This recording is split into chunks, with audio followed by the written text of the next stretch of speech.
Monsieur le préfet, je voudrais, au nom du président Koulibaly Kuibert, président de la commission électorale indépendante, vous remercier pour cet accueil chaleureux et vous féliciter en même temps parce qu'il y a eu une confusion. Des gens ont pensé que la réunion d'hier était terminée et que celle d'aujourd'hui n'aurait pas eu lieu. Je suis dans votre bureau depuis quelques jours et vous avez pu faire ce rassemblement. Cela prouve vraiment votre dynamisme et surtout, cela prouve comment est-ce que vous êtes très proche, n'est-ce pas, de vos administrés. Merci, merci pour cet accueil. Je voudrais vous saluer chaleureusement et vous remercier aussi au nom de toute la commission centrale et de la délégation qui m'accompagne. Je voudrais donc, dans ce cadre, poursuivre la mission pour laquelle nous sommes ici. Mesdames et messieurs, nous étions dans cette localité au mois de décembre 2019 pour y installer les commissaires locaux. Aujourd'hui, nous sommes réunis pour la deuxième étape du programme d'activité de la CEI, qui est la révision de la liste électorale, c'est-à-dire la RLE. La RLE est une activité majeure et technique qui est encadrée par des normes juridiques. L'alinéa 12 du préambule de la Constitution de l'article 6 et l'article 6 du Code électoral, à son alinéa 3, et figurant en première place des attributions de la CEI. Permettez que je fasse un rappel. La liste électorale est un document administratif sur lequel sont inscrits l'ensemble des électeurs. Elle est permanente et publique. Elle est tenue à jour annuellement par la commission chargée des élections pour prendre en compte les mutations intervenues dans le corps électoral, c'est-à-dire les décès, perte de droits civiques, nouveaux majeurs, modification de nom. Entendez, modification des noms, vous avez des femmes qui viennent de se marier ou qui se sont mariées depuis le dernier enrôlement et qui voudraient y figurer sur la liste électorale avec leur nom de madame. Et cela est quand même important. Il y a également le changement de lieu de vote. Si vous étiez à Kongodja et que vous voulez venir voter au quartier Sans Fil, vous avez le droit de changer de lieu de vote. Mais il y a une procédure à suivre. Tout à l'heure, mon collaborateur va vous indiquer ce qu'il y a lieu de faire. Parce qu'il y a une évolution au niveau de la CEI, il y a des innovations, il faut qu'on essaie de s'y prêter. En effet, au terme de l'article 2 de la loi portant création de la CEI, les premières attributions de cette institution commencent par le recensement électoral, les modalités de confection, d'établissement de la mise à jour, de révision de la refonte des listes électorales, la gestion des fichiers électoraux, l'établissement des listes électorales. Comme on peut le constater, les 4 premières attributions de la CEI concernent la révision de la liste électorale. Il s'agit donc d'une activité d'envergure qui nécessite la participation de tous les Ivoiriens majeurs en droit de voter. Le mode opératoire qui vous sera livré tout à l'heure va se faire par mon assistant, mon collaborateur, M. Foé, qui est un des vétérans de la commission électorale indépendante. Mesdames et messieurs, il revient à la CEI de prendre toutes les responsabilités techniques pour rendre cette opération qui a débuté depuis le 10 juin et qui va s'achever le 24 juin 2020, possible dans les délais. Et malgré la situation sanitaire qui prévaut, nous nous y employons depuis plusieurs semaines. Nous le savons. Et nous le savons tous. Les échéances électorales de 2020 avec en tête de pont l'élection présidentielle sont un grand défi pour la commission électorale indépendante dans la mesure où Elle s'organise dans un climat social et politique délétère, fait de menaces, hélas, de crises diverses. Malheureusement, nous, membres de la CEI, avons grande conscience de notre responsabilité. Il vous souvient qu'en son temps, c'est-à-dire en 2010, nous avons connu une crise importante en Côte d'Ivoire. La Côte d'Ivoire, qui était, si vous voulez, le miroir de l'Afrique, avait basculé. Et je vous assure que pour moi, qui était à l'Union africaine, c'était difficile. Parce que lorsque j'arrivais en son temps à l'Union africaine, c'est avec les bras grands ouverts que tout le monde m'accueillait et qu'on parlait de la Côte d'Ivoire avec respect. Mais lorsqu'il y a eu cette crise, j'arrivais à l'Union africaine ou aux Nations Unies avec la tête basse et des pleurs. Et quand je pleurais, c'était toute l'Afrique qui pleurait avec moi. Parce que tellement tout le monde admirait et appréciait la Côte d'Ivoire. Et depuis quelque temps, nous voyons dans les journaux, sur les réseaux sociaux, des langages qui ne nous honorent pas. On s'attaque alors que nous sommes tous des Ivoiriens, nous sommes des frères, nous sommes des sœurs. Vous savez, les élections, c'est tout comme un match de football. Il y a un gagnant, il y a un perdant.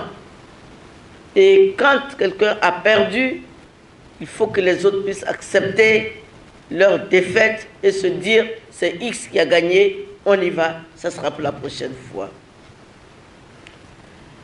La CEI aujourd'hui, notre slogan, c'est la CEI en toute transparence.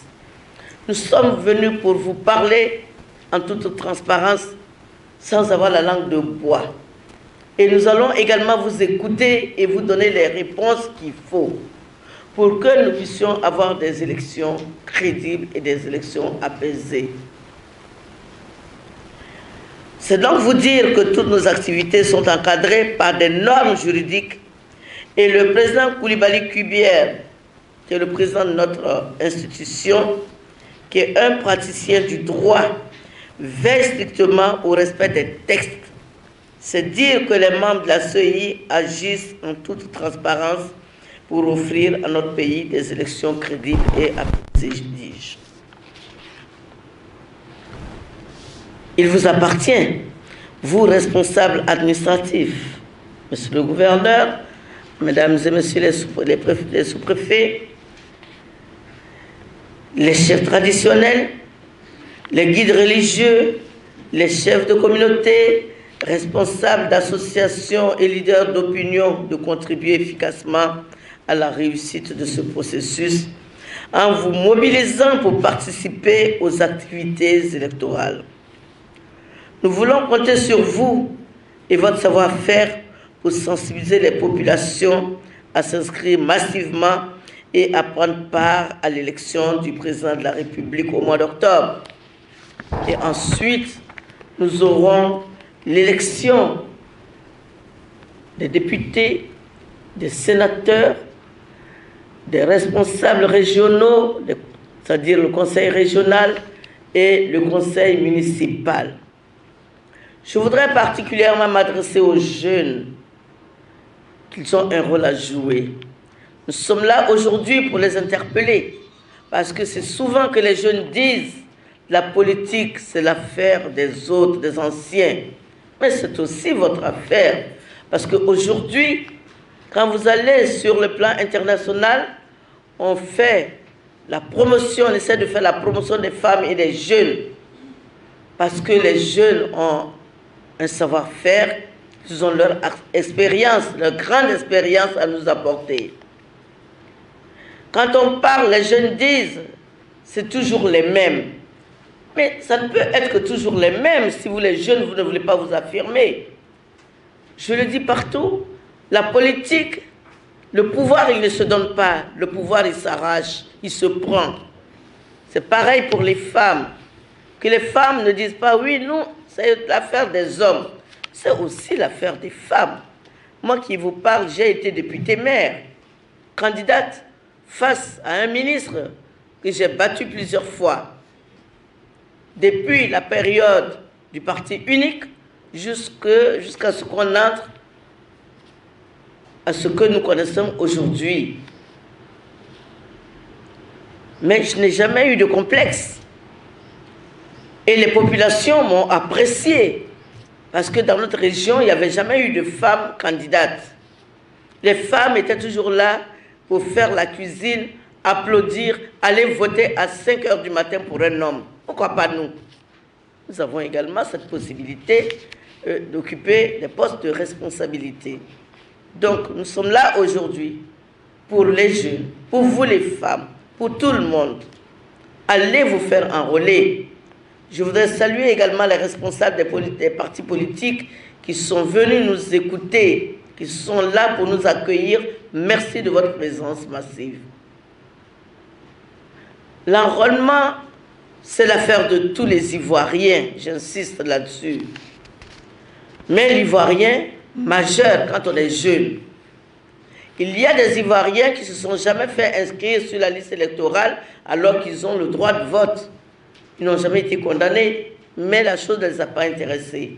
Aujourd'hui, nous faisons la sensibilisation de proximité. Nous venons vers vous.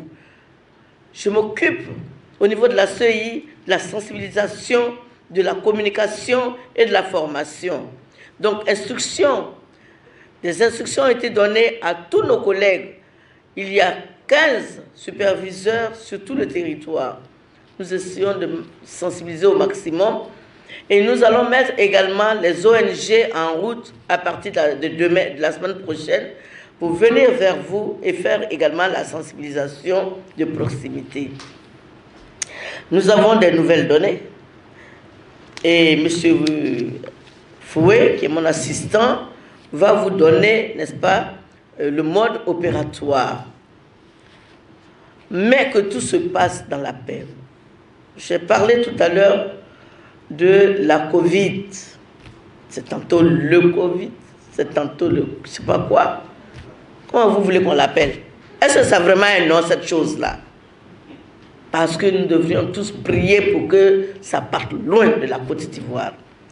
Donc, c'est vous dire qu'au niveau de la CEI, la même manière dont nous savons que vous avez le droit de vote, vous avez également le droit à la santé. Voyez-vous, je n'ai pas mis le masque parce que j'ai une allergie. C'est pour cette raison que j'ai cette chose-là. Excusez-moi que je pompe partout. C'est également pour la protection. Mais, dans la mesure du possible, ceux qui n'ont pas cette lotion ont leur masque. Moi qui vous parle, étant donné que je fais ça, vous avez votre masque, je suis protégé. Mais si vous n'avez pas cette lotion, ayez l'obligeance d'avoir vos masques. Vous protégez la personne qui est en face de vous, vous protégez également votre famille. Les Ivoiriens disent, est-ce que ça existe? Mais ça existe bel et bien. Nous avons des cas de décès, nous avons des malades couchés à l'hôpital. Mais si nous ne prenons pas de précautions de protection, eh bien, cette région qui ne connaissait pas la Covid-19 va se retrouver avec la propagation de la Covid. Donc, prenons soin de nous-mêmes, prenons soin de nos familles, prenons soin de toutes les personnes que nous avons en face de vous. Je pense que je vous ai donné juste quelques explications, mais je vais donc laisser la parole à mon collaborateur qui va vous expliquer le mode opératoire. Mais avant tout, je voudrais que chacun de nous répète plus jamais la violence en Côte d'Ivoire, c'est-à-dire plus jamais ça. Répétons ensemble, plus jamais ça. Plus jamais ça. Plus jamais ça. Plus jamais ça. Plus jamais ça. Plus jamais ça. Quand les gens parlent, on dit qu'il y a des zones qui sont des zones sensibles. Qu'est-ce qui est plus sensible que l'autre? Qui ne connaît pas la paix? Mais chacun revendique ses droits. Quand vos droits sont respectés, vous n'allez pas aller faire la guerre ou des histoires à qui que ce soit. Et lorsqu'on dit que c'est la CEI qui crée les problèmes, il y en a même qui ont eu à prendre la parole à ma présence en disant c'est la CEI qui va enflammer la Côte d'Ivoire. Je voudrais vous dire, avant que M. Fouet ne prenne la parole, que les élections ne se gagnent pas à la CEI. Où gagne-t-on les élections? Je voudrais qu'on me réponde. Où gagne-t-on les élections? Dans les urnes. Très bien, dans les urnes. Et pourquoi on gagne les élections dans les urnes? Qu'est-ce qu'il faut faire? Il faut s'inscrire sur la liste électorale et faire inscrire également tous ceux que vous avez autour de vous. Et après qu'on se soit inscrit sur la liste électorale, qu'est-ce qu'il faut faire pour gagner les élections? Pardon? Je n'entends pas. Parlez. N'hésitez pas. Il faut aller. Mais oui, d'accord, vous allez aller voter. Mais qu'est-ce qu'il faut faire pour gagner? Pour ne pas qu'on vole ta voix. Merci. Il faut qu'il y ait vos représentants dans les bureaux de vote. Et aujourd'hui, vous savez, en Côte d'Ivoire, nous avons 21 000 bureaux de vote. Il faut combien de représentants par bureau de vote? Il faut 2 représentants. Mais si vous ne mettez pas vos représentants dans les bureaux de vote, vous n'avez que vos yeux pour pleurer. Parce qu'une fois qu'on finit le dépouillement se fait en présence de tout le monde, c'est-à-dire des représentants des bureaux de vote. D'accord? Et lorsqu'on a fini le dépouillement, il y a un procès verbal qui est signé par tous les représentants des bureaux de vote. Et vous croyez qu'avec ça, on peut tricher? Non. Et lorsque les documents arrivent à la CEI, nous, on ne fait que la compilation de ce que vous nous donnez. Nous sommes 15 membres à la commission centrale. Nous sommes 15 commissaires à la commission centrale. Et lorsque les documents arrivent, chacun a son document. Chacun regarde le procès verbal qui lui est remis. Est-ce que vous pouvez acheter, si vraiment vous voulez gagner, votre candidat est sur le terrain? Parce que d'abord, quand on est à la commission électorale, on n'a plus de candidat. C'est terminé. On est commissaire, on ne représente que la commission électorale indépendante. C'est exactement comme vos représentants ici locaux, nos représentants locaux, une fois qu'ils sont élus et qu'ils sont à la commission locale, ils n'ont plus le droit de soutenir les gens qui les ont mandatés, c'est-à-dire les candidats de leur parti. Ils n'ont plus de parti, c'est terminé. Celui qui s'amuse à faire une campagne quelconque, et si on en est informé, il est radié immédiatement, on le suspend. Donc c'est ce que nous faisons à la commission électorale, à la commission centrale. Donc c'est vous dire que nous ne pouvons pas agir au niveau de la commission centrale. C'est dans les urnes que les choses se passent. Je ne sais pas si on a l'habitude de vous dire cette vérité, mais moi, Salimata Porquet, je n'ai pas la langue de bois. Tout le monde me connaît. Quand je parle, des fois, des personnes me pincent. On n'a pas à me pincer. Je suis là pour le peuple, parce que quand il y a eu la crise, j'en ai souffert.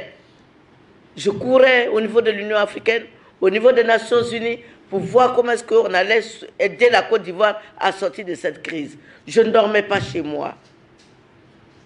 Étant donné que je disais ce que je pensais.